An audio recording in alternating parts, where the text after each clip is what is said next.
આગામી 31 ડિસેમ્બરના રોજ અને 1 જાન્યુઆરીના રોજ જે નવવર્ષનો આયોજન થનાર છે, આને ધ્યાને લઈને માનનીય સીપી સર દ્વારા રાજકોટ શહેરમાં એક જાહેરનામું બહાર પાડવામાં આવ્યું છે, જેમાં અમુક કૃત્યોને પ્રતિબંધિત કર્યા છે. જેમ કે જાહેર રોડ ઉપર અથવા જાહેર જગ્યાઓ ઉપર ફટાકડા ફોડવા ઉપર પ્રતિબંધ મૂકવામાં આવ્યો છે.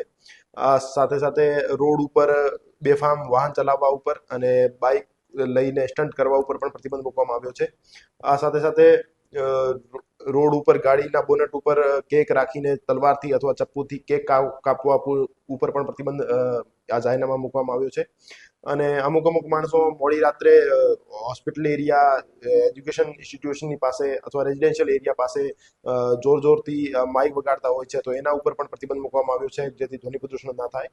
અને જે 31ને લઈને પાર્ટીનો આયોજન કરે છે, આયોજકોને પણ જવાબદારી નક્કી કરવામાં આવી છે કે એને પોતાના જે પાર્ટી પ્લોટ છે, પાર્ટી પ્લોટ્સના આગળ સીસીટીવી ફૂટેજ અને સીસીટીવી કેમેરા અને નાઇટ વિઝન કેમેરા લગાવવાના રહેશે. આ સિવાય તમામ જે માણસો ત્યાં પાર્ટી પ્લોટમાં આવનાર છે એ કેફી પદાર્થોનું સેવન ના કરે, ડ્રગ્સનું સેવન ના કરે. આ બાબતે પણ તકેદારી આયોજકને રાખવાની રહેશે. પોલીસની ટીમો પણ ત્યાં ચેકિંગમાં રહેશે. અને આ તમામ કૃત્યોને જે પ્રતિબંધ મૂકવામાં આવ્યું છે, તમામને હું અપીલ કરવા માંગુ છું કે આ જે પ્રતિબંધિત કૃત્ય છે એ આપ ના કરો, જેથી કાયદાની સંઘર્ષમાં આપ ના હો.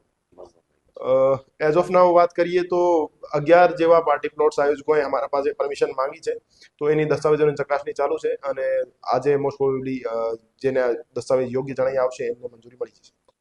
અલગ અલગ પોલીસ સ્ટેશનના અમે ટીમો બનાવી છે અને જે મિનિમમ નેસેસરી સ્ટાફ ઓફિસમાં જોઈએ છે એને બાદ કરતા લગભગ 80% કરતાં વધુ તમામ પોલીસ સ્ટેશનનો સ્ટાફ અમે ફિલ્ડમાં રાખીશું અને મોડી રાત્રે સુધી ચેકિંગ ચાલુ રહેશે.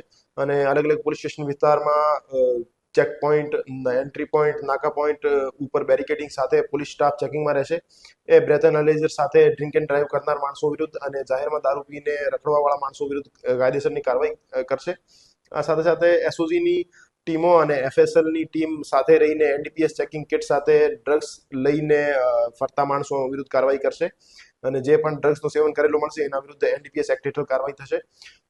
આ સિવાય એસઓજી પાસે જે ડ્રોન છે, ડ્રોન મારફતે અવાવરૂ જગ્યાઓ અને જે અંધારાવાળી જગ્યાઓ હોય છે, જ્યાં ગેરકાયદેસર પ્રવૃત્તિઓ થતી હોય છે, રેવ પાર્ટીઓ યોજાતી હોય છે, ત્યાં પણ અમે નજર રાખીશું અને એવી કોઈ બાબત અમારા ધ્યાનમાં આવશે તો એના વિરુદ્ધ કાયદાકીય પગલાં લઈશું. અને સી ટીમની ટીમો અને મહિલા પોલીસ ટીમો ખાનગી ગણવેશમાં સિનેમા હોલ્સ, થિયેટર, મોલ, બાગ બગીચા, જાહેર સ્થળો ઉપર બહેન બેટીઓની સુરક્ષા માટે પ્રતિબદ્ધ રહેશે અને રોમિયોગીરી કરનાર અને છેડતી કરનાર માણસો વિરુદ્ધ કડક કાયદાકીય પગલાં લેશે. હું તમામ જે રાજકોટ શહેરવાસી છે તમામને હું અપીલ કરવા માંગુ છું, ખાસ તौर ઉપર યુવા વર્ગને, કે આપ નશાથી દૂર રહો, ડ્રગ્સથી દૂર રહો અને પોતાના પરિવાર સાથે હર્ષોલ્લાસથી આપ કાયદાકીય રીતે આપ બધા નિયમોનું પાલન કરતે હુએ આપ નવ વર્ષની ઉજવણી કરો. અને તમામને હું નવ વર્ષની શુભેચ્છાઓ આપું છું અને ફરીથી હું તમામને અપીલ કરવા માંગુ છું કે આપ ડ્રગ્સ અને નશાકારક દ્રવ્યોથી દૂર રહો.